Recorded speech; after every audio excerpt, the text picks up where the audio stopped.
to Mr. Randy's Wine and Spirits. I am Mr. Randy, and today we're going to be talking about the Campbeltown Loch blended malt Scotch whiskey. Now, this is a spring bank. I do believe this is Mr. Randy's second spring bank.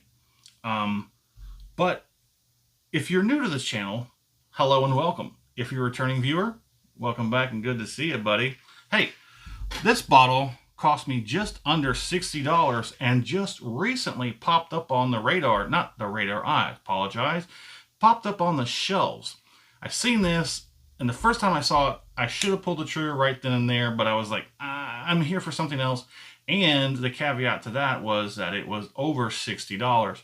But when I saw this for the second time, and it was just under, and I did the math, taxes and all here in Central Texas, it was just under $60 out the door, so I had to get it. I'm not going to miss it because there was only 2 bottles on the shelf.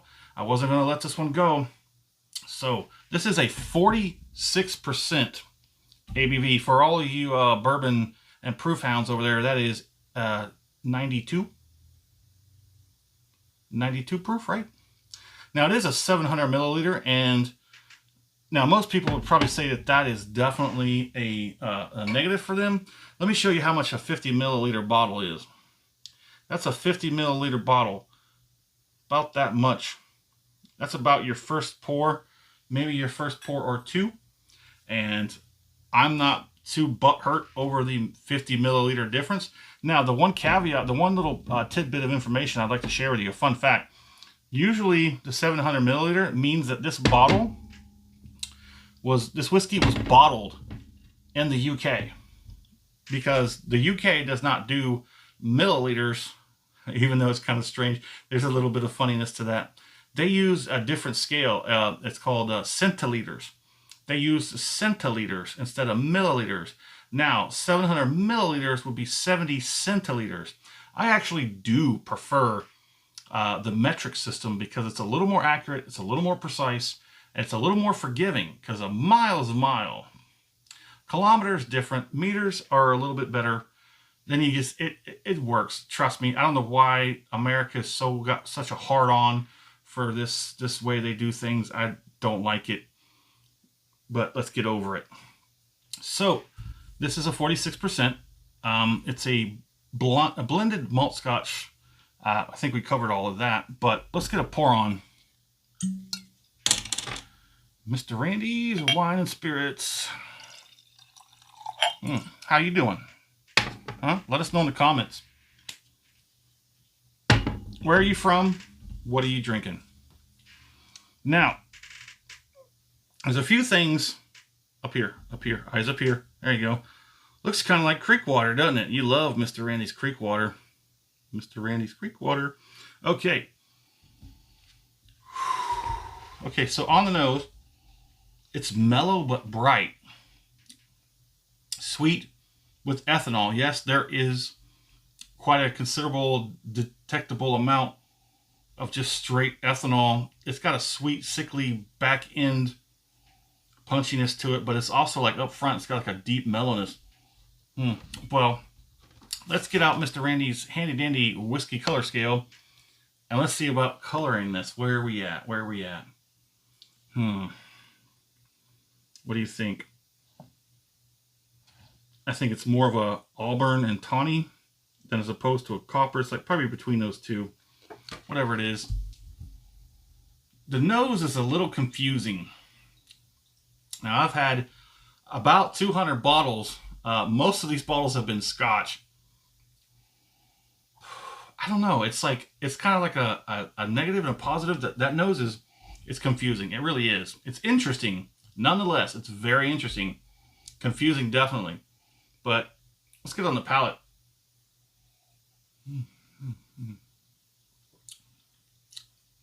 Okay.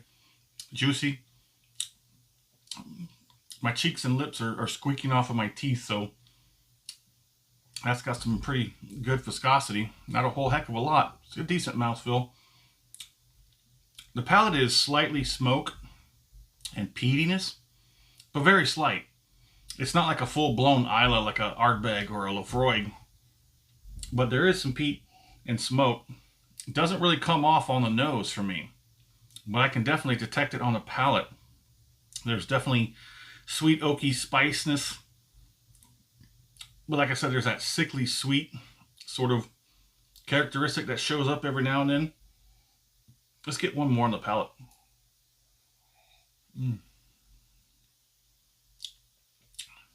Yeah. Interesting. Can't quite decide if it's good or bad, but it's like, it's interesting. So I was very, very fortunate to, number one, see this pop up in my area. Number two, for it to finally dip down. It was like 60 something, almost 65 the first time I saw it. But then I guess maybe I have no idea. I didn't talk to the actual manager or operator of the store of why it dropped so suddenly from like 65 to under 60. But hey, I ain't complaining. Let's go ahead and let's get one more on there.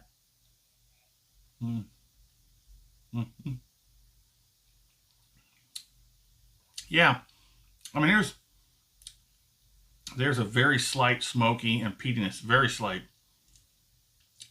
Maybe that peatiness is like just a simulant of other characteristics that just sort of give off this sort of characteristic. Sweet oak spice, yeah. It's got that on the very back end. It's got that like slightly sickly sweetness, odd twinge to it. Interesting nose. The nose really makes you pause and go through it. Let's go ahead and get a finish on this.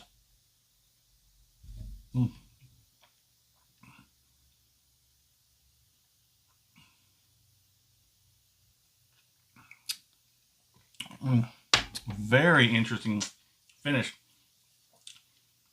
About everything you get on the nose comes back around for the finish. Kind of lights up the tip of the tongue. Migrates around the side, the cheeks, sides of the tongue, back to the jowls. You get a little bit of heat building up in the back. This is definitely one of those Scotch that you're in it for the finish.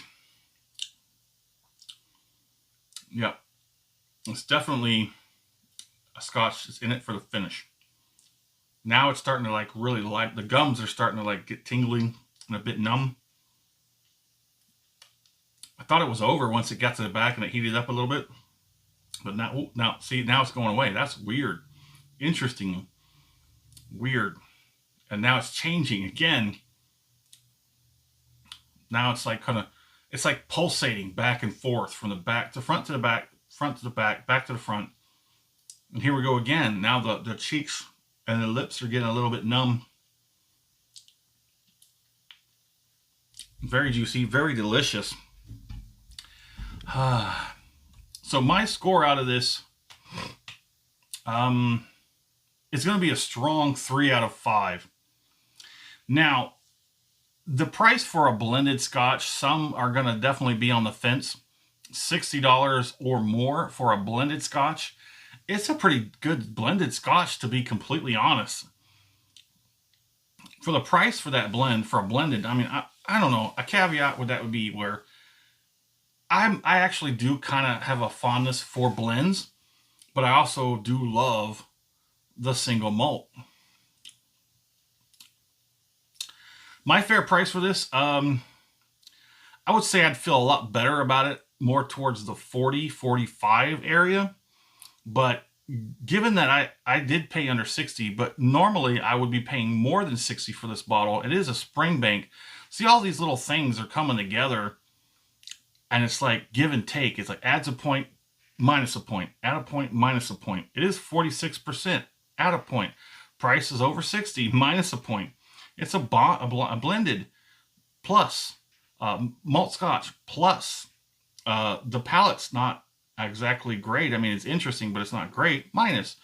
And all these things kind of come together in a give and take until it finally settles. And I feel pretty good about giving it a strong 3 out of 5. It is a good Scotch whiskey. It's a good blended malt Scotch whiskey. It's a good Springbank Campbeltown. So let's go ahead and finish this off with the will I buy this again part. Not for over the 40-45. If I found it for 40-45, yes, I would buy this again. I'm not going to go out and buy this again, not for 60 and definitely not for over 60. But it is what it is. Let us know in the comments. How do you feel about the Campbeltown? Have you had it? Do you like it? How do you feel about the price point? Where do you go from there? Well, as always, thanks for stopping by here at Mr. Randy's Wine and Spirits. I am Mr. Randy. You have a good one.